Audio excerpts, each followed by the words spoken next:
जन्मी तुझा दास पंढरीचा वार करी वारी चुकवणे दे हरी।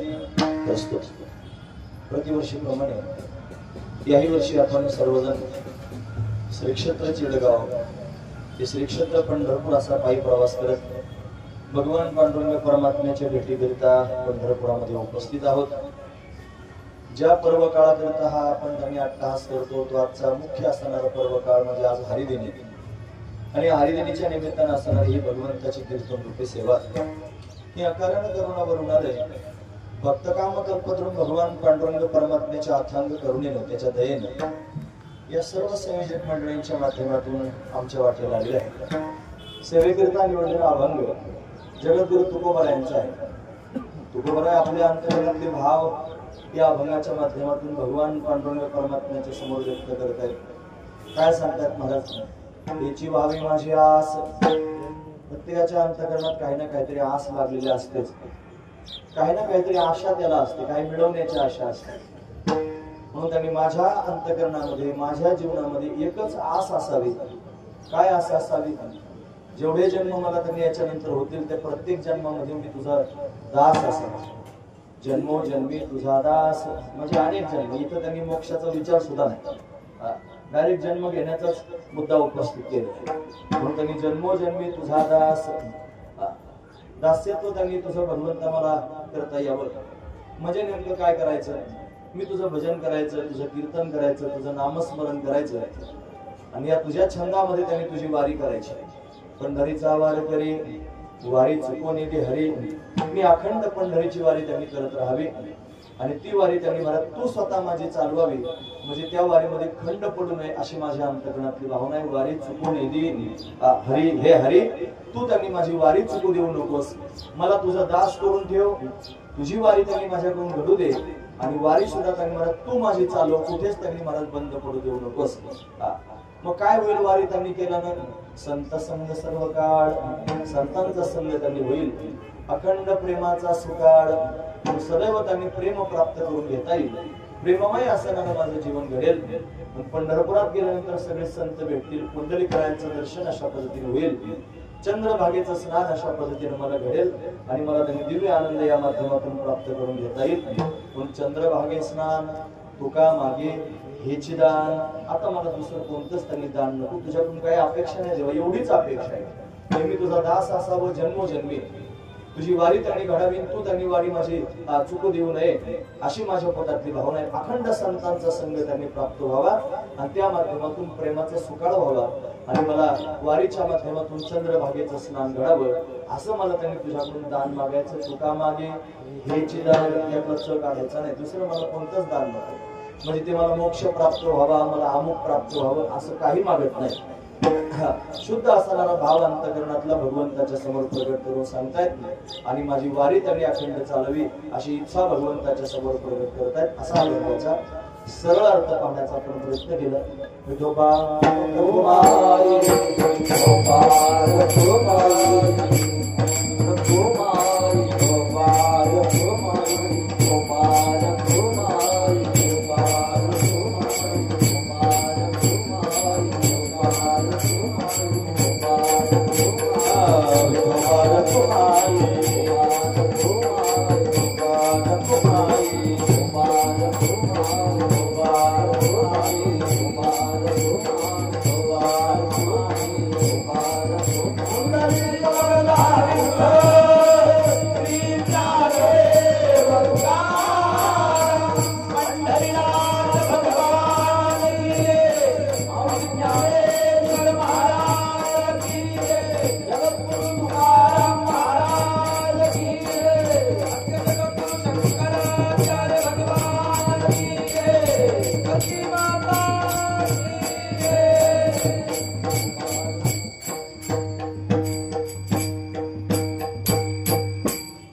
जन्मोजन्मी तुझा दास पंढरीचा वार करी वारी चुकवणे दे हरी। प्रस्तुत आज कीर्तनाकरता जो अभंग निवडलेला आहे आदरणीय हरिभक्तीपरायण श्री राजेश्वरानंद महाराज म्हणजे आपले पुरे महाराज यांनी सुचवलेला अभंग आहे। आज हरिदिनी आहे आणि हा मागणीचा अभंग आहे. मग आजच का बरं मागून घ्यायचं? ते म्हणले हे दिल्लीचे लोक उद्या सकाळीच आवरून निघून जातील, म्हणजे हा उद्याचा आजचा त्यांचा उपांत्य दिवस आहे. म्हणजे आज त्यांनी मागणीचा दिवस आहे म्हणून आजच मागितलं पाहिजे. मग कधी त्यांनी मागावं? पौर्णिमेपर्यंत जर थांबणार असते तर त्याच्या आदल्या दिवशी मागितलं असतं, पण आपण काय पौर्णिमेपर्यंत थांबणार नाही म्हणून आजच त्यांनी भगवंताकडे दान मागितलं पाहिजे. हा महत्वाचा विचार आहे. खर तर काही मागणं साधू संतांच्या कक्षेत बसत नाही महाराज, म्हणून काही मागणे हे अनुचित आहे आणि वडिलांची रीत जाणत असते. मग काही मागायचं नाही, पण काय मागायचं नाही याला पण काही महत्व आहे. काय मागायचं नाही? ज्यानं भगवंतात आणि आपल्यात अंतर पडेल असं काही मागायचं नाही. महत्वाची गोष्ट आहे, ज्या गोष्टीमुळे देवात आणि आपल्यात अंतर पडेल अशी कोणतीच गोष्ट देवाकडे मागायची नाही. मग काय मागायचं? ज्याच्यामुळे अखंड भगवंताचं स्मरण होईल, अखंड भगवंताचं चिंतन होईल, अखंड भगवंताचं ध्यान आठवण त्यांनी होईल असं काहीतरी मागायचं. हा महत्वाचा विचार, जेणेकरून भगवंताच्या सानिध्यामध्ये अखंड अशा पद्धतीने राहता येईल. पण तुकोबरा या अभंगाच्या माध्यमातून मागतायत. आणि काय मागतायत तर दान मागतायत. खरं तर तुकोबरा स्वतः करता फार कमी मागतात महाराज. या अभंगाच्या माध्यमातून तुकोबरांनी स्वतःचा विचार केलेला आहे. एरवी जगाचा विचार करतात, जगाच्या कल्याणाकरिता अट्टहास करतात. हे सगळेचे सगळे प्रसंग आपण अनेक अभंगांच्या माध्यमातून त्यांनी पाहतो. पण या अभंगामध्ये तुकोबरा अंतर्मुख त्यांनी झाले आणि अंतर्मुख होऊन स्वतः करता विचार करायला लागला. म्हणून हे सगळीची सगळी मागणी जर आपण पाहिली ना तरी स्वतः करता अशा पद्धतीने मागितलेली मागणी. आपणही कधीतरी अंतर्मुख झालं पाहिजे आणि अंतर्मुख होऊन त्यांनी महाराज अशा पद्धतीनं आपल्या स्वतःचा विचार केला पाहिजे. पण आम्ही आमचाच विचार करत आहोत, काही आपला विचार करत नाही. जर आपण आपला विचार केला असता तर आपण मोक्ष प्राप्तीकरता अट्टहास केला असता, आपण भगवत प्राप्तीकरता अट्टहास केला असता, भगवत दर्शनाकरता अट्टहास केला असता. आपला तसा अट्टहास अशा पद्धतीने नाही. तो त्यांनी खरा हिताचा विचार आहे महाराज. लोक तिथपर्यंत त्यांनी जातच नाहीत. मग कधीतरी सिरियस झालं पाहिजे आणि एकाकी होऊन भगवंताच्या कक्षेत त्यांनी भगवंताच्या विश्वात पदार्पण करून गेलं पाहिजे. हा महत्वाचा विचार आहे. म्हणून या जगतामध्ये जगत असताना अनेक प्रकारचे नाते गोते आपल्या डोळ्यासमोर येतात, अनेक व्यक्ती विशेष आपल्याला अशा पद्धतीने भेटतात. पण या सगळ्या लोकांचा आपला संघ आहे किती काळाचा याचा जर आपण विचार केला तर प्रारब्धाच्या गतीनुसार आपण सर्वजण एकत्र आलेलो आहोत. कर्माच्या गतीनुसार आपण सर्वजण एकत्र आलेलो आहोत. काहीतरी आपले ऋणानुबंध आहेत म्हणून आपण सगळेजण एकत्र आलेलो आहोत. आता सगळेच या दिंडीतली मंडळी नाहीत, काही पाहुणे मंडळी सुद्धा माझ्या डोळ्यासमोर दिसतात की ज्यांचा आणि आपला कधी कोणत्या प्रकारचा परिचय नाही. पण परिचय नसून सुद्धा आता ते तासभर या ठिकाणी ऐकण्याकरिता बसलेले आहेत. हे का बरं ऐकण्याकरिता आले असतील? यांचा ऋणानुबंध आहे. हा ऋणानुबंध इथपर्यंत त्यांना घेऊन आला आणि आता ते तासभर अशा पद्धतीने चिंतन ऐकतील. पण आपण सगळेजण त्यांनी अशा पद्धतीने कर्माने एकत्र आलेलो आहोत आणि जसे आपण एकत्र आलो असे त्यांनी आपण विलग सुद्धा अशा पद्धतीने होणार आहोत. म्हणजे आपण त्यांनी वेगळे सुद्धा होणार आहोत. हा महत्वाचा विचार. मग या जीवनामध्ये सगळे त्यांनी येतात आणि जातात. फक्त एकच असं आहे की जो कालही आपल्या बरोबर होता, जो आजही आपल्या बरोबर आहे आणि जो उद्या पण आपल्या बरोबर राहणार आहे. जो काल आपल्या बरोबर होता म्हणजे ज्यानं त्याने आतापर्यंत अनंत जन्मापर्यंत आपला सांभाळ केला, तो जगाचा मालक परमात्मा आहे. त्यानं आपल्याला आजपर्यंत सांभाळलं. या जन्मामध्ये सुद्धा आपल्याला वाटत असेल आपली आई, आपला बाप, आपले भाऊ बहीण, काही नाते होते आपल्याला सांभाळतात. पण हा आपला गैरसमज आहे. मला इथं कोणी कोणाला सांभाळत नाही, इथं तोच आपल्या सगळ्यांना सांभाळतो. हा महत्वाचा विचार. आणि याच्यानंतर सुद्धा ज्यावेळेस शरीर पडेल आणि शरीर पडल्यानंतर शेवटचा श्वास बाहेर पडेल त्यावेळेला एका श्वासात सगळे नाते होते तुटून जातील. सांस टूटती ही सारे रिश्ते छूट जाएंगे, बाप माँ बहन बीबी बच्चे छूट जाएंगे. हे सगळे सुटणार आहेत. एका श्वासात सगळेजण त्यांनी सुटतील महाराज. पुन्हा यांचा आपला कधीच संबंध येणार नाही, कधीच आपली यांची भेट होणार नाही. खरं सांगतो, जेवढे गेले तेवढे गेलेच महाराज. त्यांची कधी तार आली नाही, कधी त्यांनी पत्र आलं नाही, कधी फोन आला नाही, काही निरोप आला नाही. जर आला असला तर मला सांगा तरी कोणाचा आला. हा महत्वाचा विचार आहे. जेवढे गेले ना ते गेलेच महाराज. चिठ्ठी ना कोणी संदेश, अशी त्यांची अवस्था झाली. म्हणजे एक दिवस सगळ्यांनाच इथून त्यांनी जायचंय आणि गेल्यानंतर परत आपल्या कोणाच्या गाठी होणार नाही. पण आता एवढं सगळं सांगून झाल्यानंतर मी पण म्हणलो. हे पण म्हणण्याचं कारण असं आहे, अरे हे जरी त्यांनी गेल्यानंतर कोणाचा संबंध आपला त्यांनी होत नसला तरी सुद्धा, किंवा आपण गेल्यानंतर पुन्हा यांचा संपर्क करण्याकरिता आपल्याला येता येत नसलं तरी सुद्धा, एक असं आहे की जो त्यांनी महाराज गेल्यानंतर सुद्धा आपल्या बरोबर राहू शकतो. आणि तो जर कोण असेल तर तो परमात्मा आहे. म्हणजे काल आपल्या बरोबर होता, तो आजही आपल्या बरोबर आहे आणि तो उद्या पण आपल्या बरोबर अशा पद्धतीने राहणार आहे. मग जो शाश्वत आहे, जो तिन्ही काळात आपल्या बरोबर आहे, तोच खऱ्या अर्थाने शाश्वत आहे. मग आपलं जर म्हणायचं असेल कोणाला तर फक्त त्याला एकट्यालाच आपलं म्हणलं पाहिजे, हा महत्वाचा विचार. हे जर आपले असते तर कायमस्वरूपी आपल्याजवळ राहिले असते की नाही, मध्येच मरून गेले नसते. ज्या अर्थी त्यांनी महाराज आपल्याला सोडून निघून जातात, मरून जातात, त्या अर्थी ते आपले नाहीत महाराज, हा महत्वाचा विचार आहे. मग आपलं जर कोण असेल तर तो परमात्मा आहे, तो शाश्वत आहे, आपल्या बरोबरच आहे. म्हणून त्यांनी महाराज त्या जाणाऱ्या येणाऱ्यांवर त्यांनी अशा पद्धतीने अवलंबून राहण्यापेक्षा जो शाश्वत आहे त्याच्यावर अवलंबून राहिलं पाहिजे.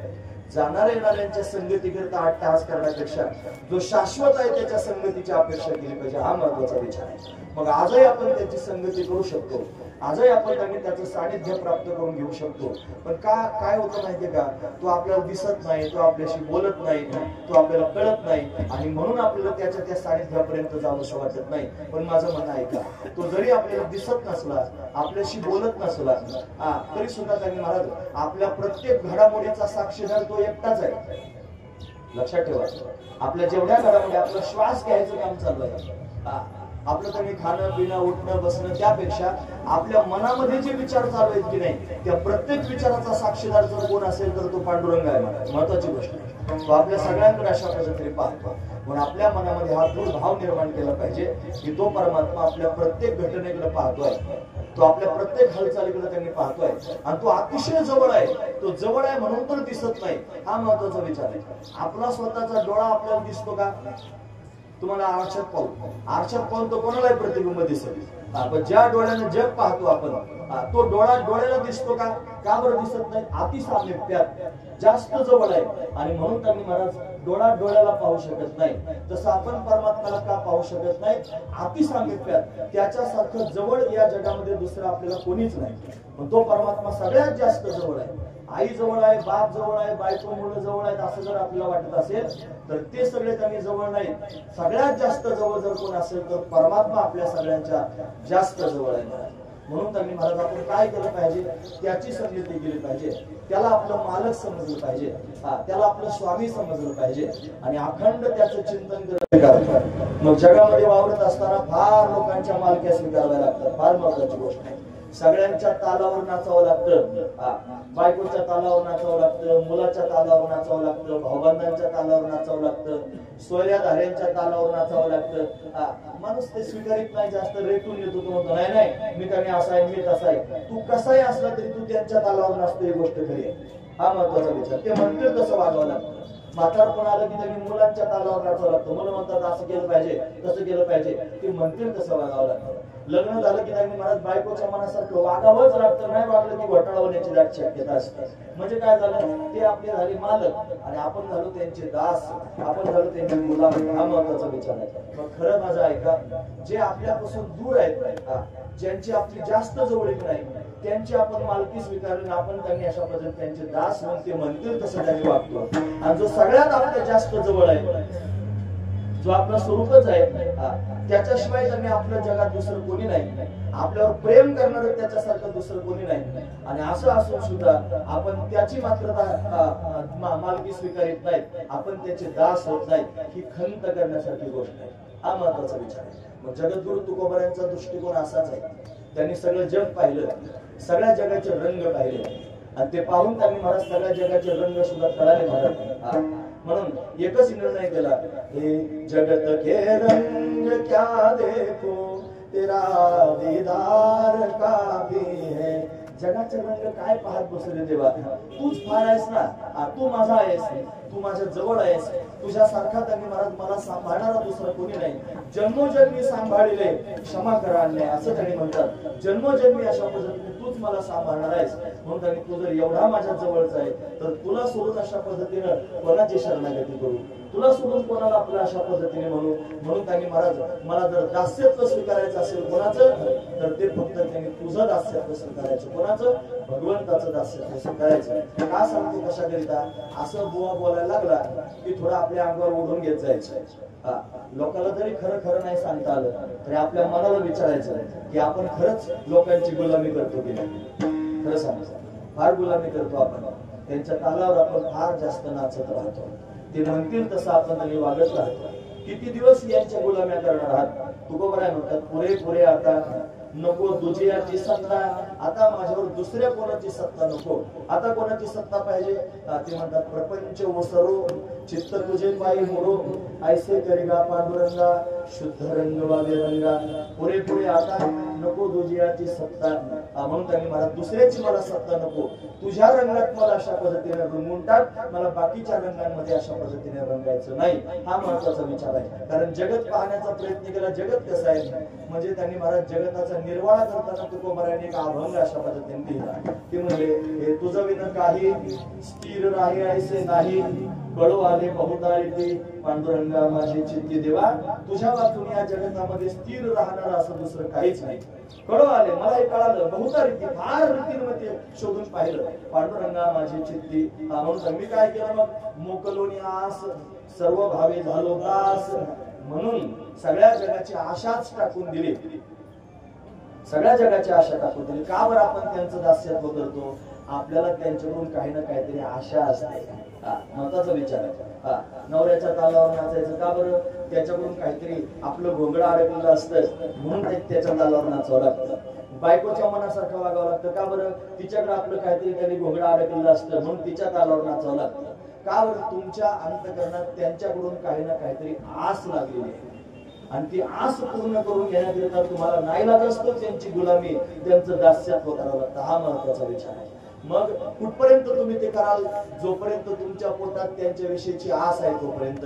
ज्या दिवशी तुम्हाला त्यांच्याकडून कोणत्याच प्रकारची आस राहणार नाही त्या दिवशी तुम्ही त्यांची गुलामी करणं बंद करून टाकाल. हे लक्षात ठेवा, फार महत्वाचा मुद्दा समजा. म्हणून या जगाकडून काय आशा करता महाराज? हे जग आशा करण्यासारखं नाही. हे कधी निराश करून टाकेल सांगता येत नाही.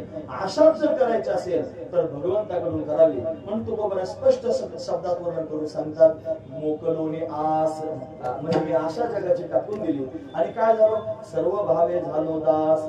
मी सर्व भावानं तुझा दास झालो. कायिक भावानं, वाचिक भावानं आणि मानसिक भावानं मी तुझा दास झालेलो आहे. म्हणजे कोणाचा दास झालं पाहिजे आपण? तुम्ही ऐकताना सगळेजण कोणाचं? भगवंताचं दास्यत्व केलं पाहिजे. हा महत्वाचा विचार आहे. मनवा हरीचे दास, कंठी विरवा तुळशी, व्रत करा एकादशी, ही सगळी प्रमाणे पाहून घ्यावं. दासच जर व्हायचं असेल तर भगवंताचं दास्यत्व त्यांनी अशा पद्धतीने स्वीकारावं. म्हणून जगद्गुरु तुकोबरायांनी भगवंताचं दास्यत्व स्वीकारायचं अशा पद्धतीने ठरवलं. जगाकडून कोणत्याच प्रकारची आस नाही. का?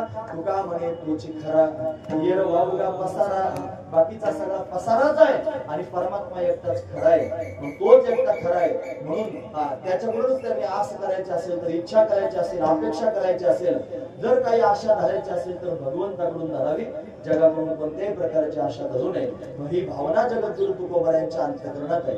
मग जग सगळं बाजूला केलं, सगळी नातीगोती बाजूला केली, सगळं त्यांनी महाराज हा प्रपंच बाजूला करून टाकला.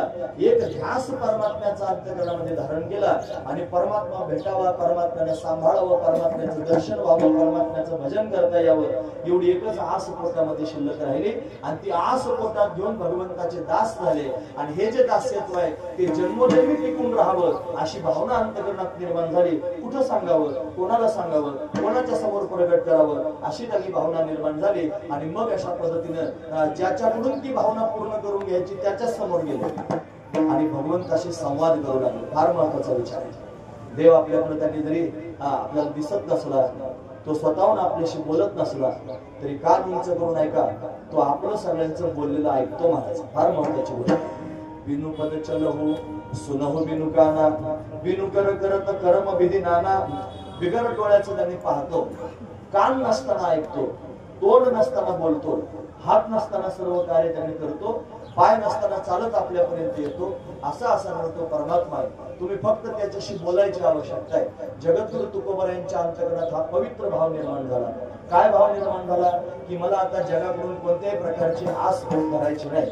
मग एकच आस माझ्या चित्तामध्ये त्यांनी असावी. आणि कोणती असावी? ती म्हणजे मी भगवंताचा दास असावा. मी दुसऱ्याचं कोणाचं त्यांनी दास्य करायचं नाही, मी भगवंताचं दास्यत्व करायचं. हा महत्वाचा विचार आहे. पण भगवंताच्या चरणांचं चिंतन करायला लागले, बाकीचे कोणी नकोच असं त्यांनी वाटायला लागलं. जे भगवंताच्या भेटीमध्ये अडथळा निर्माण करणारे त्या सर्व घटकांचा त्यांनी त्याग करायचं ठरवलं. अभंग आपण रोज त्यांनी अभंग म्हणतो, रोज काकडा म्हणतो, त्यातले भाव सुद्धा त्यांनी आपण अशा पद्धतीने पाहते अभंग म्हणून दाखवतो. लक्षपूर्वक आहे का? महाराज म्हणतात जळोत ती येथे उपजविती अंतराय सायासाची जोडे माझे तुमचे पाय. आहे की नाही अभंग? जळोत ती काय शब्द आहे? जळत ती म्हणजे ते जळावेत. कोण जळावेत? येथे उपजविती अंतराय तुझ्या भक्तीमध्ये, तुझ्या चरणांच्या चिंतनामध्ये जे अंतर निर्माण करतात ते जळत, मला त्यांच्याशी काही घेणं देणं नाही. लक्षात घ्या मी काय सांगतो. निवड टाळगळ्यात घालून पहाटेच त्यांनी अंधार पडतात काकडा म्हणत म्हणत लोक चालतात.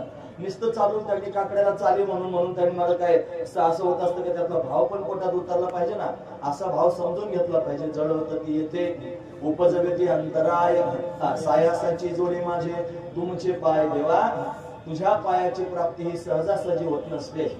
तुझ्या पायाची प्राप्ती करण्याकरिता फार सायास करावे लागतात, फार कष्ट घ्यावे लागतात. पण सायासानं तुझ्या चरणांपर्यंत येता येतं. आणि हे लोक जर तुझ्या चरणांपर्यंत येण्याकरिता अडथळा निर्माण करत असतील, जडवत ती ते मला नकोच आहेत. येथे उपजविती अंतराय आता माझं साह्य येथे करावे. देवा देवा काय कर, मला साह्य कर, तू मला मदत कर. आणि तुझी ही सेवा सकळ गोवा उगवणे. गोवा म्हणजे गुंतणे, गोवा म्हणजे ओवणे. असं त्यांनी महाराज आपल्याला त्यांनी महाराज गुंतवणारे नाते गोते आहेत, जे त्यांच्या मायेत गुंतवतात, त्यांच्या मोहात गुंतवतात. आणि आपण सुद्धा त्याच्यात गुंतून पडतो. महाराज अखंड भगवंताचं चिंतन आपण का करत नाहीत? आपल्याला हे नाते गोते मोहात अडकून त्यांनी अशा गुंतून पाडतात. मग हे आपण गुंतवतात म्हणून देवापर्यंत जाता येत नाही. हे गुंतवणारेच मला नको, हा महत्वाचा विचार आहे. असा भाव पोटात धारण केला म्हणून त्यांनी महाराज सकळ गोवा उगवणे म्हणजे सगळ्या प्रकारचा अडथळा बाजूला कर. उगवणे म्हणजे मोकळं करायचं, गोवा म्हणजे गुंता, सगळा गुंता मोकळा कर.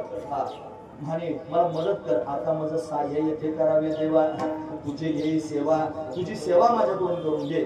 सकळ गोवा उगवणी सगळा गोवा म्हणजे गुंता काढून टाक. भोगे रोगा जोडून या दिले आणि का सगळ्या लोकांना भोग त्यांनी दिले, शब्द स्पर्श रूप रस गंध, आणि हे सगळे त्यांनी भोग तर दिले, त्या भोगाला जोडून रोग सुद्धा दिले. आणि रोगानं माणसं त्रस्त झाली महाराज. म्हणून त्यांनी मला काय झालं पाहिजे, हे भोग जरी माझ्या डोळ्यासमोर असले तरी सुद्धा त्याच्याविषयी मला आरुची निर्माण झाली पाहिजे. आरुची हो का आता सकाळपासून सगळ्यांपासून त्यांनी अशा पद्धतीने आरुची निर्माण हो, पण हे सगळे माझ्यापासून लांब जावं. मला त्यांनी फक्त तूच हवा, आता तुझ्या वाचून मला दुसरं कोणीच नको, ही भावना निर्माण झाली. मग आता सगळे त्यांनी नाते गोते जर बाजूला गेले आणि आपण कर्तव्यापासून जर त्यांनी बाजूला झालो तर काही पातक बितक लागेल की नाही. म्हणून त्यांनी तुकोबाने त्या अभंगाच्या शेवटच्या चरणात म्हणतात, तुका म्हणे असो तुझे तुझे मस्तकी. तुझं कर्म धर्म काय असेल ना ते तुझ्या डोक्यावर राहू दे. आता ये लौकिकी मज नाही वर्तने. आता मला लौकिकात राहायचं नाही. या लौकिकातल्या लोकांच्या दृष्टीने मला त्यांनी प्रकाशात यायचं नाही. मला कोणाचं कोणीच व्हायचं नाही. मला जगाच्या दृष्टीने त्यांनी अशा पद्धतीने काहीच व्हायचं नाही. कोणी मला बुवा म्हणावं, बाबा म्हणावं, पंडित आणि शास्त्री आचार्य म्हणावं आणि काहीतरी मला चांगलं म्हणावं, याच्याकरिता मला लोकांच्या समोर आता प्रदर्शन करायचं नाही. लोकांचा माझा काही संबंध मला ठेवायचा नाही. ये लौकिकी आता मज वर्तने. या लौकिकात आता मला वागायचं नाही. मग काय करायचं, आता फक्त तू असला पाहिजे आणि फक्त मी असलं पाहिजे. याच्याशिवाय दुसरं कोणी नसलं पाहिजे. फक्त आपण दोघेच असलं पाहिजे. विठो तुझे माझे राज्य नाही अनेकाचे काज, आता बाकीच्यांचं काज नसावं. मग अशी त्यांनी भावना अंतर्गत निर्माण करावी. मग फक्त तो असावा आणि फक्त मी असावा. मग तो कोण असावा, तू माझा स्वामी, मी तुझा रंग. पाहताना दिसे वेगळे स्वरूपाचं ज्ञान प्राप्त करून त्यांनी एकरूप व्हायचं आणि मग त्याला स्वतःचं स्वामी म्हणजे मालक समजायचं आणि स्वतःला त्यांनी म्हणत त्याचा रंग म्हणजे दास समजायचं. हा महत्वाचा विचार आहे. एवढं एकच नातं देवा शिल्लक ठेव, बाकीचे कोणतेच नाते शिल्लक ठेवू नको. फार महत्वाचा विचार आहे. ज्याला कळत असेल त्याला कळत असेल. आता ज्याला कळतच नसेल त्याला बाबा काय डोकं आपतील का त्याच्या पुढे. पण मला महत्वाचा विचार सांगायचा आहे. म्हणून आपण फार नाते गोते गबाळासारखे जमा केलेले आहेत. ते येणे लोक नाही आमच्या नगरला तिथं त्याने रेल्वेच्या पुलावर एक माणूस होता. आता ऐकलंय काय माहिती, त्याच्या खांद्यावर एक गोणी असायची, गोणी. तो कागद गोळा करायचा, कागद दर कागद का घाल गोणी, दर कागद का घाल गोणी, असे त्याने 2-4 गोण्या कोंड बांधून ठेवल्या होत्या मला. आणि त्या गोणीला कोणाला हात लावू देत नव्हता. हा महत्वाचा विचार. काय भरलं होतं गोणीमध्ये? फक्त गबाळ भरलं होतं. आणि त्या गबाळा करता त्यांनी महाराज असा 8 तास करीत होता, मला हात सुद्धा लावू देत नव्हता. अहो त्याच्यातून आपल्याला काय फरक आहे महाराज? आपण सुद्धा फार गबाळ केलंय. दर गबाळ का घाल गोणीत, दर गबाळ का घाल गोणीत, अशा बऱ्याच गोण्या आपण भरल्या महाराज. हे आमचे अमुक आहे, ते आमचे फलाने आहेत. जाळ करा तिकडे सगळ्या लोकांचं. एकच त्यांनी ठेवायचं, त्याचं नाव आहे परमात्मा. त्याच्याशिवाय दुसरा कोणीच नसला पाहिजे. फार महत्वाचा विचार आहे. कशाला गोण्या भरून ठेवायच्या, कोणाकरता भरायच्या, हाय महत्वाचा विचार आहे. आता दुसरं कोणी नको, तू पाहिजे. दुसरं कोणी नको, फक्त मी पाहिजे. आपल्या दोघांचंच राज्य असलं पाहिजे. आणि त्या राज्यामध्ये तू त्यांनी माझा स्वामी म्हणजे मालक असला पाहिजे, आणि मी तुझा दास असलो पाहिजे. किती दिवस तुझं दास्यत्व करायचं? म्हणे वयाच्या 58 वर्षापर्यंत. आता लोक नोकऱ्या करतात 58 वर्षाच्या वयापर्यंत त्यांना सरकार नोकरीवर ठेवतं, नंतर रिटायर करून टाकतं. असं रिटायर व्हायचं का? दास्यत्व करायचं, मग ठराविक काळ दास्य करायचं, मग रिटायर व्हायचं. असलं रिटायर व्हायचं नाही. मग मला असं वाटतं मी तुझा दास असावं, आणि या जन्मापुरतं असावं असं नाही. मग मी जन्मोजन्मी तुझं दास असावं. प्रत्येक जन्मात मला तुझं दास व्हायचं. म्हणजे मला दुसरं काही मागायचं नाही, तुझा मोक्ष मागायचं नाही, मला मुक्त व्हायचं नाही, मला बाकीचं काहीच गुन्हा तुझ्या समोर सांगायचं नाही. तू सुखानं मला जन्माला घाल. तुका म्हणे गर्भवासी सुखे घालावे आम्हास, तू सुखानं कर. अरे मुनी मुक्त झाले भेने गर्भवासा, आम्हा विष्णुदासा सुलभ होतो. गर्भवासाची आम्हाला भीती वाटत नाही. कितीही जन्म त्यांनी प्राप्त होते, पण कितीही जन्म जरी प्राप्त झाले तरी सुद्धा त्या प्रत्येक जन्मामध्ये मी तुझा दास असलो पाहिजे, अशीच आस माझ्या पोटात निर्माण व्हावी, अशी भावना जगद्गुरु तुकोबराय भगवंताच्या समोर व्यक्त करतात. याची वारी माझी याच, याची वारी माझी याच,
याची वारी माझी याच.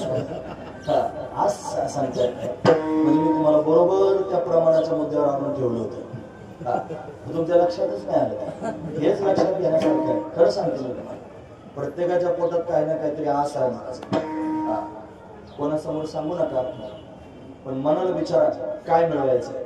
आशा लागली ना कशाची तरी. आम्ही आमच्या स्वामीजींच्या सानिध्यात गेलो आणि परमार्थ करायला शिकवलं त्यांनी. सगळ्यात आधी सांगितले, बघ मला सांगितलं एकट्याला, बरं मला म्हणले तुला काय पाहिजे एका कागदावर लिही. तुला काय पाहिजे त्याची यादी तयार कर, एका कागदावर स्वतःच्या हाताने लिही, आणि कोणाला दाखवू नको. तुझं तूच बघ तुला काय पाहिजे. आणि खरोखर त्यांनी कागदावर लिहिलं. आता काय लिहिलं असेल मला आठवत नाही, काय लिहिलेलं नाही. आणि मग त्यांनी सांगितलं मला पण दाखवू नको, फक्त तूच वाच. आणि त्या वाचण्यामध्ये त्यांनी अशा पद्धतीनं जे लिहिलेलं आहे त्याच्यामध्ये कोणती गोष्ट चिरंतन आहे, कायमस्वरूपी टिकणारी आहे, त्याच्या खाली अंडरलाईन कर. हा महत्वाचा विचार आहे. त्याच्या खाली अंडरलाईन कर. काय या जगामध्ये असं जे कायमस्वरूपी टिकून राहतं. तुम्ही सुद्धा कधीतरी प्रयोग करा. आपल्या मेंदूतून संवेदना आपल्या हातापर्यंत येतात, आणि हातातल्या संवेदना त्या पेनाच्या माध्यमातून कागदावर प्रगट होऊ शकतात. म्हणून ओरिजिनल भावना आपल्या जर त्यांनी काय मनात आहेत त्या कागदावर लिहायच्या, आणि लिहिल्यानंतर त्यांनी वाचायचं याच्यातलं काय कायमस्वरूपी टिकणार आहे, म्हणून त्यांनी कायमस्वरूपी न टिकणारं संसारातलं वैभव जर जमा करण्याचा विचार मनात असेल आणि त्याची जर आस लागली असेल तर आपण नापास होऊ शकतो. हा महत्वाचा मुद्दा लक्षात ठेवा. मग काय लिहिलं पाहिजे त्या कागदावर स्पष्ट शब्द. आता हे असं सांगितल्यावर तुम्ही तसंच लिहिणार नाही का नाही. म्हणून मी त्याने तरी पण लक्षात ठेवा. मला महत्वाचा मुद्दा सांगतो. काय लिहिलं पाहिजे. मला परमात्माच पाहिजे, त्याच्या वाचून जगातलं दुसरं काहीच नाही पाहिजे. तो मज व्हावा, तो मज व्हावा, तो मज व्हावा, तो मज व्हावा, वेळोवेळा व्हावा पांडुरंग. त्याच्या वाचून दुसरं कोणीच मला नको आहे, फक्त तोच मला पाहिजे. ज्ञानोबरांना लिहायला लावलं म्हणजे तुम्हाला काय पाहिजे सांगा. ते म्हणजे मला फक्त तोच पाहिजे, त्याच्या वाचून दुसरं कोणीच नको, जो मी प्राप्त करून घेतला.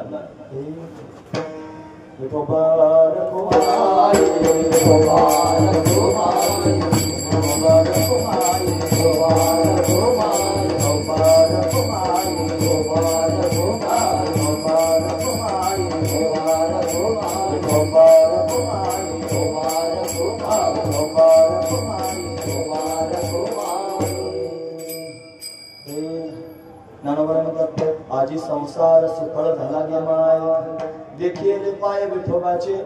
तो मज व्हावा, तो मज व्हावा, वेळोवेळा व्हावा पांडुरंग. तोच मला पाहिजे, त्याच्या वाचून दुसरं काहीच नाही पाहिजे. जसं आपल्या मनाला आपण विचारायचं आपल्याला काय काय पाहिजे. कोणाला धन पाहिजे असेल, कोणाला मान पाहिजे असेल, कोणाला प्रतिष्ठा पाहिजे असेल, कोणाला वैभव पाहिजे असेल, कोणाला संपत्ती पाहिजे असेल, कोणाला त्यांनी काय काय हवं असेल, संतती पाहिजे असेल. हे सगळं जर तुम्हाला पाहिजे असलं तर फार कमी आहोत महाराज आपण. याच्यातलं काहीच मला नको आहे, मला फक्त देव पाहिजे. आणि कशाकरिता पाहिजे, त्याची सेवा करण्याकरिता पाहिजे. मी दास असलो पाहिजे, हा महत्वाचा विचार आहे. म्हणजे एकच आस आपल्या पोटामध्ये असावी. ती जर कोणती असेल तर मी भगवंताचा दास असलो पाहिजे, अशी आस आपल्या पोटात असावी. तुकोबरायांच्या पोटात तीच आस आहे. तुकोबराय भगवंताच्या समोर त्यांनी संवाद करत सांगतात, देवा मला असं वाटतं की माझ्या मनामध्ये याच्यापेक्षा वेगळी कोणत्याही प्रकारची आशा किंवा आस नसावी. कोणती असावी, याची व्हावी माझी आस. जन्मोजन्मी तुझा दास, जन्मोजन्मी मी फक्त तुझा दास असलो पाहिजे. याच्यापेक्षा वेगळी मला कोणत्याही प्रकारची आस माझ्या अंतर्गत नसावी. मग ते भगवंताचं दास्यत्व करण्याकरिता काय केलं पाहिजे. आता दास होणे सगळ्यात अवघड असतं. नवविधा भक्ती आहेत की नाही. श्रवणम, कीर्तनम, स्मरणम, विष्णुपाद सेवनम, अर्चनम, वंदनम, दास्यम, सख्यमात्मनिवेदनम. 9 प्रकारच्या भक्ती आहेत. या 9 भक्तीमध्ये सगळ्यात कठीण भक्ती जर कोणती असेल तर दास्य भक्ती. हे दास्यत्व निकट हनुमंते पै गेले, म्हणून देखील रामचरण. असे अनेक प्रमाण आपल्याला पाहता येतील. पूर्वीच्या काळामध्ये गडी विकले जायचे. जसे गायांचे बैलांचे बाजार भरतात ना, तसे माणसांचे बाजार भरायचे. दष्टपुष्ट असणारे माणसं त्यांनी महाराज राजे राजवाडे त्यांनी विकत घ्यायचे. ते जायचे बाजारातून त्या गड्यांना विकत आणायचे. एका राजाने गडी विकत आणला आणि आणल्यानंतर त्याला दरबारात उभं केलं आणि राजाने त्याला प्रश्न विचारला, तुझं नाव काय आहे. तो काहीच बोलला नाही. महाराज खाली पाहिला. परत एकदा राजाने विचारलं, काय विचारतो, तुझं नाव काय आहे. तरी पण काही बोलले ना. मग आणखी दरबाराने विचारलं, सांगतो का नाही मला तुझं नाव काय आहे. मग तो घाबरला. त्याने हात जोडले आणि राजाच्या समोर बोलायला लागला, महाराज तुम्ही पैसे देऊन मला विकत आणलेला आहे, मी तुमचा दास आहे. आणि जो दास असतो ना त्याचं स्वतःच काहीच नसतं. जे काही असतं ते त्याच्या मालकाचं असतं. पण तुम्हाला माझं नाव विचारत आहात. तुम्हाला विकत आणलं ना, त्याच वेळेला माझं मागचं सगळंच सगळं संपलं. आता जे काही आहे ते तुम्ही द्याल ते आहे. म्हणून मला नाव नाही, तुम्ही जे ठेवाल ते माझं नाव आहे. एवढं दास्यत्व कठीण आहे. असं आपल्याला करता येईल का. बायका लग्न करून सासरी जातात की नाही. जाताना आदल्या दिवशी त्यांच्या हातामध्ये त्या बांगड्या भरतात. त्याला काय म्हणतात, चुडा. कशाकरिता भरतात, समर्पण. समर्पणाचं प्रतीक आहे. म्हणत हातात बायकांच्या बांगड्या असतात ना, ते समर्पणाचं प्रतीक आहे. कमरेला कमरपट्टा असतो. आपल्याकडे दिसत नाही, तिकडे विदर्भात मराठवाड्यात पाहायला मिळतो. कमरेला चांदीचा कमरपट्टा असतो. तो संयमाचं त्यांनी लक्षण आहे. पायामध्ये त्यांनी महाराज पैंजण असतात स्त्रियांच्या, हे सदाचाराचं लक्षण आहे. हा महत्वाचा विषय आहे. समर्पण. त्या बायका समर्पित होतात. लग्न झाल्यानंतर ज्यावेळी त्या नांदायला जातात त्यावेळेला तिथं गेल्यानंतर, इथं जर त्यांनी बापाच्या घरी लग्न व्हायच्या आधी नाव विचारलं तर ती कुमारी का अमुक अमुक अमुक असं नाव सांगतात. लग्न झाल्यानंतर नांदायला गेल्यावर जर त्यांना नाव विचारलं तर त्या कुमारी म्हणत नाहीत, सौभाग्यवती म्हणतात. आणि सौभाग्यवती म्हणून स्वतःचं नाव त्यांनी तिकडं माहेरी होतं ते सांगत नाहीत. असा पूर्वीचा नियम होता. माहेरी जर तिचं नाव सखुबाई असलं तर सासरी गेल्यानंतर नाव बदलायचं आणि तिचं नाव ठुकूबाई ठेवायचं. तुमच्या लक्षात आलं का? म्हणजे काही ठेवायचं आपलं पण नाव बदलायचं, हा महत्वाचा विचार. म्हणजे तिने स्वतःच्या नावाचा त्याग केला, तिनं बापाच्या नावाचा त्याग केला, तिनं आडनावाचा त्याग केला, तिनं कुळाचा त्याग केला, तिनं गोत्राचा त्याग केला, तिनं सर्वस्व स्वतःचं गाव टाकून दिलं आणि दुसऱ्या गावात त्यांनी राहण्याकरिता गेली. आणि नाव सांगितल्यानंतर त्यांनी पतीचं नाव अशा पद्धतीने सांगू लागली. हे काय आहे? हे समर्पण आहे म्हणायचं. हा महत्वाचा विचार आहे. जो दास असतो ना, दास, त्या दासाच्या जीवनामध्ये समर्पण असतं. हा महत्वाचा विचार आहे. जगद्गुरु तुकोबराय म्हणतात, देवा मला तुझं दास करून घे. म्हणजे काय? माझं संपूर्ण समर्पण तुझ्याच ठिकाणी असेल. मला दुसऱ्या कोणाच्या समोर समर्पित होण्याची वेळ येऊ देऊ नकोस. मी फक्त तुझाच असलं पाहिजे. तू जे म्हणशील तसं माझं जीवन, तू जसं ठेवशील तसं माझं जीवन. हा महत्वाचा विचार आहे. नांदायला गेलेली स्त्री त्यांनी महाराज जशी पती ठेवील तशा पद्धतीने राहते. पतिव्रते जैसा भ्रतार प्रमाण आम्हा नारायण तैसा परी महाराज वर्णन करून सांगतात. तसा एक भक्त सुद्धा जर भगवंताचा दास झाला तर त्याने कसं राहावं? ठेविले आनंदे तैसाचे राहावे आणि चित्ते असे द्यावे समाधान. अशी भावना ज्याच्या अंतःकरणात आहे तो खरा दास आहे. असं दास्यत्व त्यांनी जगद्गुरु तुकोबारायांना अपेक्षित आहे आणि ते भगवंताच्या समोर त्यांनी सांगतात, देवा ह्याची व्हावी माझी आस, जन्मोजन्मी तुझा दास, जन्मोजन्मी मी फक्त तुझा दास असलो पाहिजे. तुझंच चिंतन मला त्यांनी घडावं. मग सर्वांगीण चिंतन जर भगवंताचं आपल्याला घडावं असं वाटत असलं म्हणजे कोणकोणतं? त्याचं नामस्मरण, त्याचं भजन, त्याचं त्यांनी चिंतन, त्याचं त्यांनी ध्यान, त्याच्याशी संवाद, या सगळ्या गोष्टी जर त्यांनी अंतःकरणापासून घडाव्या असं वाटत असतील तर एकमेव त्यांनी साधन आहे, सर्वांगीण साधन, त्याचं नाव आहे पंढरपूरची वारी. पंढरीचा वार करी, पंढरीचा वार करी, पंढरीचा वार करी,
पंढरपूरची वारी आहे. बघा ना तुम्ही, पंढरपूरच्या वारीमध्ये सगळे उपक्रम केले जातात.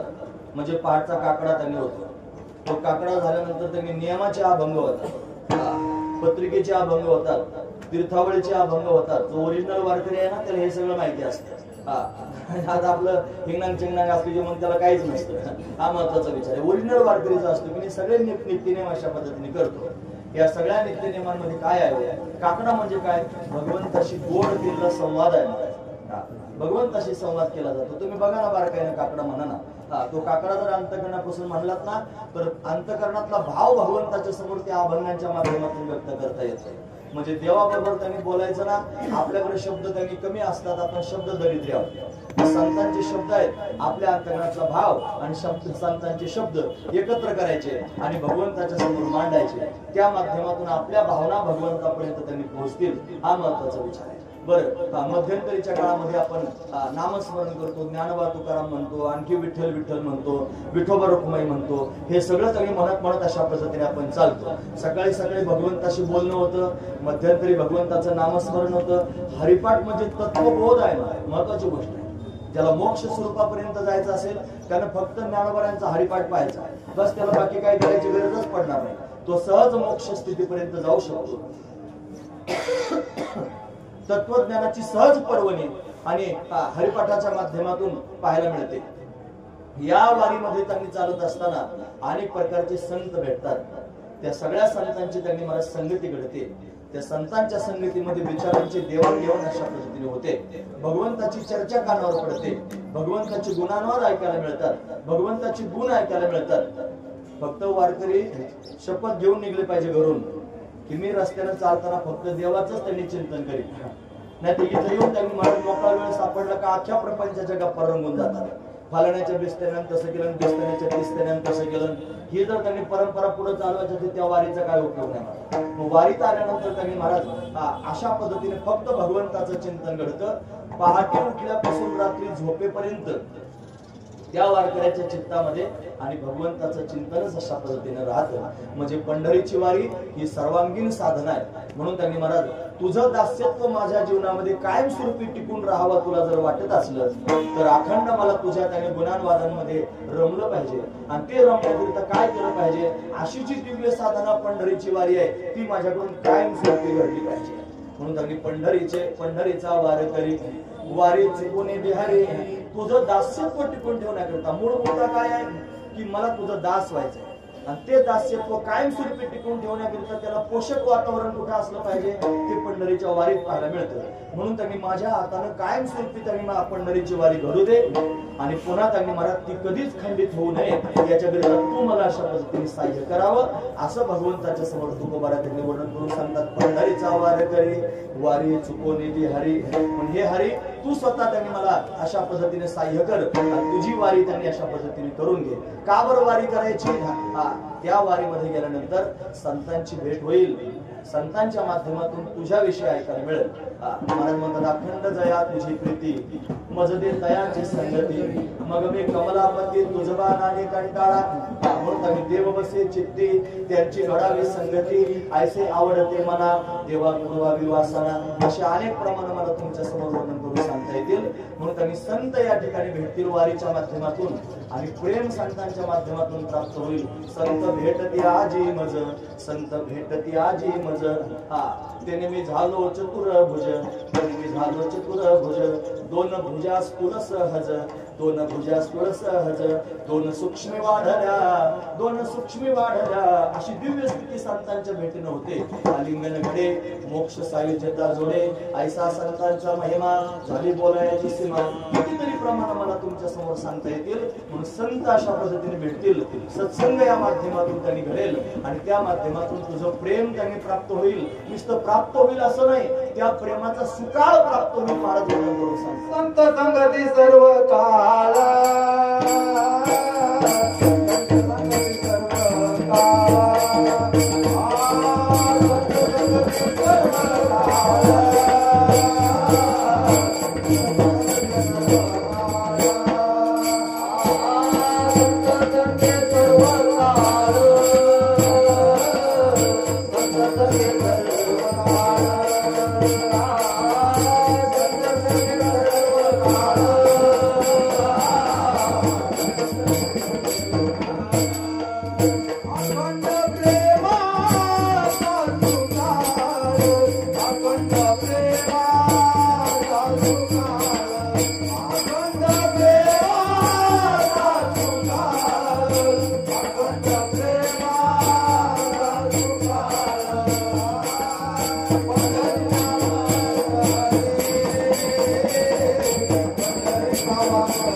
अखंड प्रेमाचा सुकाळ, संतांचा संघ सर्व काळ. दुसरं कोणाचा संघ नाही पाहिजे, संतांचा संघ असला पाहिजे. का बरं? संतांच्या चित्ताचा विषय परमात्मा झालेला आहे. ते परमात्म्याशिवाय दुसरं काही बोलत नाही, त्यांना परमात्म्याशिवाय दुसरं काही आवडत नाही, त्यांच्या दृष्टीमध्ये परमात्म्याशिवाय दुसरं काही दिसत नाही. म्हणून त्यांच्या संगतीत आपण गेल्यानंतर आपल्याला वेगळं परमात्म्याचं चिंतन करावं लागणार नाही, ते स्वाभाविकपणे अशा पद्धतीने होईल. म्हणून अखंड जया तुझी प्रीतीप्रमाणे ऐकली की नाही आपण, अखंड ज्याला भगवंताच्या विषयीचं त्यांनी प्रेम आहे त्याची संगती घडली पाहिजे. म्हणजे काय होईल, मला वेगळं त्यांनी भगवंताचं चिंतन करायची गरज पडणार नाही, तो भगवंताचं चिंतन करेल, त्याच्या संगतीत मला स्वाभाविकपणे भगवंताचं चिंतन घडेल, हा त्यातला भाव आहे. म्हणून संत संग सर्व काळ, अखंड प्रेमाचा सुकाळ. संतांच्या संगतीत अखंड प्रेमाचा सुकाळ प्राप्त होईल. आणि पंढरीच्या वारीला मी त्यांनी गेलो की मग मात्र त्यांनी सगळे संत मला भेटतील, माझं माहेरच मला अशा पद्धतीने प्राप्त होईल. तो पांडुरंग परमात्मा त्यांनी माझा पिता, ती रुक्माई माझी माता, कुंडलिक माझा भाऊ आहे आणि चंद्रभागा माझी बहीण आहे. हे सगळेचे सगळे त्यांनी हे सगळे संत मंडळी म्हणजे माझा गोतावळा आहे. हे सगळे मला एका जागेवर अशा पद्धतीने सापडतील. ती चंद्रभागा सगळ्या जगाला पावन करणारी आहे. मला चंद्रभागेचं स्नान त्यांनी घडेल आणि त्या स्नानानं त्यांनी मला कसं आहे, काही नद्या फक्त जीवनवाहिनी असतात, म्हणजे त्यांनी फक्त जल त्यांनी प्राप्त होतं, तहान भागवणाऱ्या त्यांनी अशा पद्धतीने असतात. म्हणजे त्यांनी काठावर असणारे जे झाडं झुडपं आहेत त्यांचं पोषण करणारे असतात. शेतीवाडी ज्यांच्या होती अशा पद्धतीने असतात, त्याला जीवनवाहिनी म्हणायचं. काही नद्या त्यांनी मला पुण्यसलीला असतात. काय म्हणायचं? पुण्यसलीला. त्या पुण्य प्राप्त करून देतात. काही नद्या अशा असतात मोक्षदायिनी असतात. हा महत्वाचा विचार आहे. काय काय करतात? मोक्ष प्राप्त करून देतात. नद्यांचे प्रकार मी तुमच्या समोर सांगितले. सामान्य नदी, आमच्या गावातून नदी वाहते, तिचं नाव आहे मेनका. आता तिच्या स्नान केल्यानंतर त्यांना पाप जाईल, तिच्या स्नान केल्यावर पुण्य प्राप्त होईल, तिच्या स्नान केल्यानं असं त्यांनी होईल, असं काय कुठं मी वाचलं नाही. म्हणजे ती नदी नाही का आहे, मग ती त्यांनी गावालाही अशा पद्धतीने पाणी पुरवते, तिच्यावर शेती लोक अशा पद्धतीने करतात. म्हणजे ती काय जीवनवाहिनी आहे. हा महत्वाचा विचार. काही नद्या अशा असतात की त्यांनी स्नान केलं की पाप घालवतात. त्यांच्यात जायचं, बुडी मारायची, 3 वेळेला डुबकी मारायची, खाली त्यांनी बसायचं, परत उभं राहायचं, नाक दाबून जेवढ्या वेळ पाण्यात थांबता येईल तेवढ्या वेळ थांबायचं. का बरं म्हणतात? तीर्थ जे असतं की नाही ते अशा पद्धतीने जड असतं आणि आपलं जे पाप असतं ना ते हलका असतं. तीर्थात बुडी मारून त्यांनी जेवढ्या वेळ बसता तेवढ्या बसायचं, आपल्या पापाचं क्षालन करतं तीर्थ आणि मग ते पाप वरती तर प्रवाहाबरोबर वाहून जातं. म्हणून त्यांनी पाण्यामध्ये थांबायचं असतंय. असं 3 वेळेला करायचं. हा महत्वाचा विचार आहे. असं जर केलं तर त्यांनी मला पाप निवृत्त अशा पद्धतीने होते आणि पुण्य प्राप्त होतं, पुण्य सरीला. हा महत्वाचा विचार. पण काही नद्या अशा असतात ज्या त्यांनी मोक्षदायिनी असतात, मोक्ष प्राप्त करून देणाऱ्या असतात. गंगा ही मोक्षदायिनी आहे, नर्मदा ही मोक्षदायिनी आहे, तशी ही चंद्रभागा ही मोक्षदायिनी आहे. सगळ्या पापांचं निर्मूळ करते. बाकीच्या नद्या स्नान केल्यानंतर पाप घालवतात, पण चंद्रभागा अशी आहे तिला नुसतं पाहिलं तरी पाप जळून जातं. एवढं सामर्थ्य चंद्रभागेचं आहे. असं वैभव आहे चंद्रभागेचं. अशी श्रेष्ठ असणारी ही चंद्रभागा जी भगवंताला अतिशय प्रिय आहे, त्याच्या चरणातून वाहणारी ही प्रत्यक्ष असणारी गंगाच आहे. मग त्या चंद्रभागेचं स्नान मला घडावं, दुसरं मला तुझ्याकडून काहीतरी अपेक्षित नाही, मला एवढंच दान दे देवा. असा अभंगाच्या शेवटच्या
चंद्रभागे स्नान तुका मागे हेचे दान. चंद्रभागेचं स्नान हेच मला दान करणे अशा पद्धतीने ते जगद्गुरु तुकोबाराय भगवंता बरोबर संवाद साधला. तुम्ही ऐकतात ना सर्वजण. आता आपल्याला समारोपाच्या दिशेने जायचं आहे. पण महत्वाचा मुद्दा आहे काय, सुरुवात करताना म्हणतात हेची व्हावी माझी आस, आणि शेवटी त्यांनी म्हणतात तुका मागे हेची दान. आधी म्हणतात आस, नंतर म्हणतात दान. ही आस आणि हे दान हे दोन्ही ठिकाणी लावायचं. कसं लावायचं ते ऐकाय. हेची व्हावी माझी आस, काय माझ्या अंतकरणात आशा असावी, दुसरी कोणतीच आशा मला नसावी. एकच त्यांनी आशा असावी. कोणती असावी? जन्मोजन्मी तुझा दास, मी जन्मोजन्मी फक्त तुझा दास असला पाहिजे, एवढी एकच आस माझ्या पोटामध्ये असावी. पहिला मुद्दा. दुसरा मुद्दा, मी पंढरीचा वारकरी व्हावं, हीच आस माझ्या पोटात असावी. तुमच्या लक्षात आलं? मी कलेक्टर व्हावं असं नाही, मी श्रीमंत व्हावं, मी त्यांनी अमुक व्हावं अशी आस नाही. माझ्या चित्तामध्ये एकच आस असावी, मी काय व्हावं? वारकरी व्हावं. पंढरीचा वारकरी हेची व्हावी माझी आस, जन्मजन्मी तुझा दास. हेची व्हावी माझी आस, पंढरीचा वारकरी. हेची व्हावी माझी आस, वारी चुकून दे हरी. हेची व्हावी माझी आस, संत संग सर्व काळ. हेची व्हावी माझी आस, अखंड प्रेमाचा सुकाळ. हेची व्हावी माझी आस, चंद्रभागे स्नान. आलं लक्षात? ही आस सगळ्या ठिकाणी लावायची. आता दान सगळीकडे लावा. हे जे दान आहे ना, शेवटचा शब्द तो सगळीकडे लावा. तुकोबारांना दान मागायचं. काय दान मागितलं देवाकडे? देवा, तू जर खरंच माझ्यावर प्रसन्न असला तर एकच मला दान दे. काय? जन्मजन्मी मी तुझा दास झालो पाहिजे. जन्मजन्मी मी तुझा दास झालो पाहिजे. आता ते हेची व्हावी माझी आस बाजूला ठेवा. जन्मजन्मी तुझा दास. काय दान मागितलं? मी तुझा दास व्हावा एवढंच मला दान दे. हा महत्वाचा विचार. काय दान मागितलं? मी पंढरीचा वारकरी व्हावा हे दान मागितलं. काय दान मागितलं? माझी वारी देवा कधीच चुकू देऊ नकोस हे दान मागितलं. काय दान मागितलं? संत संग सर्व काळ मला प्राप्त करून दे हे दान मागितलं. काय दान मागितलं? अखंड प्रेमाचा सुकाळ करून ठेव हे दान मागितलं. काय दान मागितलं? मला अखंड चंद्रभागेचं स्नान प्राप्त व्हावं हे दान मागितलं. म्हणजे अशा अंगाने त्यांनी अभंगाकडे जायचं, आणि अशाही अंगाने अभंगाकडे त्यांनी अशा पद्धतीने जायचं. मग काय हे कधी होतं माहितीये का? ज्या वेळेला माणसाच्या अंतःकरणामध्ये जगाविषयी कोणत्याही प्रकारची आस शिल्लक राहणार नाही, आणि या जगाकडून त्यांनी मला काहीच मागायचं शिल्लक राहणार नाही, त्या दिवशी मनुष्य असे शब्द आपल्या तोंडातून बाहेर काढू शकतो.